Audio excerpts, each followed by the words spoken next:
हिमाचल प्रदेश की पहाड़ियों से भाखड़ा नंगल डैम और गोबंद सागर लेक, ये वो डैम है जिसको हिंदुस्तान में 60s में बनाया गया था, लेकिन इस वक्त ये डैम टूटने के ऊपर है। कई सिख एक्सपर्ट्स ने इसके ऊपर वीलॉग्स किए, पॉडकास्ट किए, उसके अलावा एक रिपोर्ट भी जमा कराई सेंट्रल गवर्नमेंट को, लेकिन कोई भी सीरियस स्टेप नहीं उठाया गया। और एक बात लिख लीजिए, अगर भाखड़ा नंगल डैम जो कि सतलुज और रावी के ऊपर बना हुआ है, अगर ये टूटा तो यकीन कीजिए सिर्फ हिंदुस्तान का पंजाब नहीं, पाकिस्तानी पंजाब में एक ऐसा डेवास्टेटिंग फ्लड आएगा जो आने वाली जनरेशंस तक को याद रहेगा। अस्सलाम वालेकुम, मेरा नाम है हमजा साजिद राना, आप देख रहे हैं जेपी डिजिटल व्लॉग। हिंदुस्तान और पाकिस्तान, दो मुल्क, तहजीबें एक, मिजाज एक, यहाँ तक के डीएनए भी एक, लेकिन एक ऐसी कन्फ्रंट्रेशन जिसने पानी को वेपन बना दिया। सिंतास एग्रीमेंट के तहत 3 दरिया हिंदुस्तान के पास गए, 3 दरिया पाकिस्तान के पास गए। इस कहानी को अगर समराइज करके शॉर्ट करें, इस वक्त सिंतास एग्रीमेंट एब्रोगेट हो चुका है। हिंदुस्तान ने कहा हम इस एग्रीमेंट को नहीं मानते, लेकिन वो इस एग्रीमेंट को माने ना माने, जो इन नदियों के ऊपर, इन दरियाओं के ऊपर डैम्स बने हुए, स्पेशली भाखड़ा नंगल डैम जो कि 60 की दिहाई में बना था, और उसके अंदर गोबंद सागर लेक जो कि 90 किलोमीटर लंबी लेक है, और उसके अंदर इतना पानी है और डैम की जो दीवार है वो 3 मीटर तक झुक गई है। कई सिख एक्सपर्ट्स ने बारहा कहा है कि अगर भाखड़ा नंगल डैम टूटा तो ना सिर्फ हिमाचल, ना सिर्फ पंजाब, ना सिर्फ राजस्थान, बल्कि पाकिस्तान का पूरा पंजाब, एक बार याद रखिए, हिमाचल हो, हरियाणा हो, हिंदुस्तानी पंजाब हो, पाकिस्तानी पंजाब हो, ये पूरा एक ही पंजाब था तकसीम से पहले। ये पूरा पंजाब डूब जाएगा सैलाबों के अंदर। ऐसे पंजाबी के अंदर जो कहते हैं हाड़ आएंगे कि हम सोच नहीं सकते। चाहे वो सिखों की तहजीब हो, चाहे वो मुसलमानों की तहजीब हो, चाहे वो हिंदुओं की तहजीब हो, तहजीबें मिट जाती हैं दरियाओं के सैलाबों के अंदर। हम कैसे भूल सकते हैं कि पूरा मोहनजोदड़ो और टक्सला सैलाबों की वजह से ही तबाह हुआ था। ये बात कहना बहुत आसान है कि पाकिस्तान के अंदर हम बूंद नहीं जाने देंगे। इस वक्त पानी इतना ज़्यादा है कि माधवपुर हेडवर्क्स हो, उसके गेट टूटने पे आए हुए, पिछले साल टूटे भी हैं।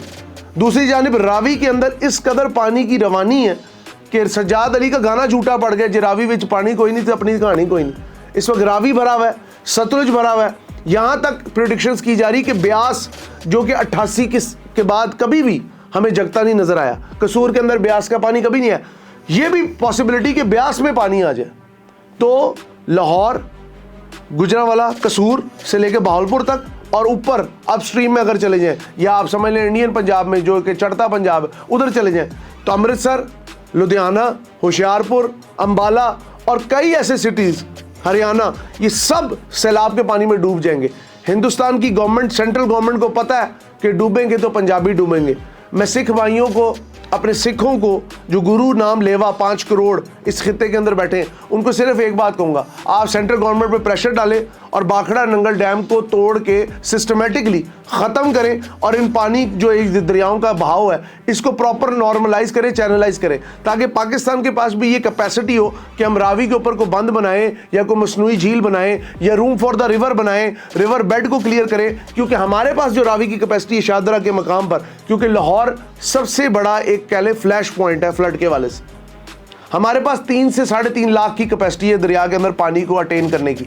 अगर ये 4 लाख से ऊपर गया तो ब्रिजेस तो जाएंगे, रेलवे तो जाएगी, लेकिन शहर लाहौर जो कि राम के बेटे लव के नाम पे बना है, उधर की तहजीब शदीद मुतासिर होगी। भाखड़ा नंगल डैम की कहानी इतनी पुरानी नहीं है, ना गोबंद सागर लेक जो कि गुरु गोबिंद सिंह महाराज के नाम पे बनाई गई थी।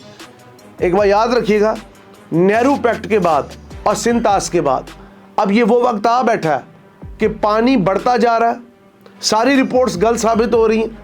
बरसात की झड़ी इस लेवल पे लग गई है कि इस वक्त जुलाई का महीना चल रहा है जिस वक्त हम व्लॉग कर रहे हैं, जुलाई के आखिरी मंथ के आखिरी डेज चल रहे हैं, लेकिन रावी के अंदर इस वक्त 47,000 क्यूसेक के आसपास पानी हो चला, और पूरा अगस्त और पूरा सितंबर पीछे पड़ा। इन 60 दिनों में कौन सी कहानी लिखी जाएगी, आप भी नहीं जानते, मैं भी नहीं जानते, इस खित्ते के करोड़ों लोग नहीं जानते। सिलसिला कुछ यूं है कि ये कहानी लिखी तो 78 साल पहले गई थी, लेकिन इसके अब आफ्टर इफेक्ट्स अब आ रहे। डैमों में सिल्ट बढ़ चुकी है, वो चाहे भाखड़ा नंगल डैम हो, चाहे वो तरबेला हो, चाहे वो मंगला हो, और आने वाले दिनों में जो भी डैम बनेगा उसमें सिल्ट बढ़ती जा रही।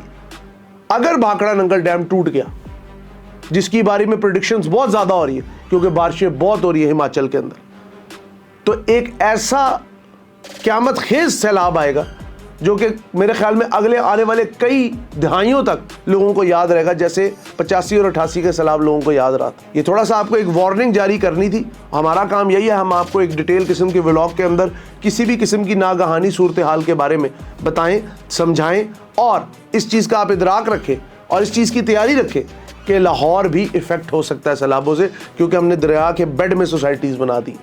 अपने कीमती फीडबैक से हमें ज़रूर आगाह करिएगा, क्योंकि इससे हमारी बहुत रहनुमाई होती है। बहुत शुक्रिया।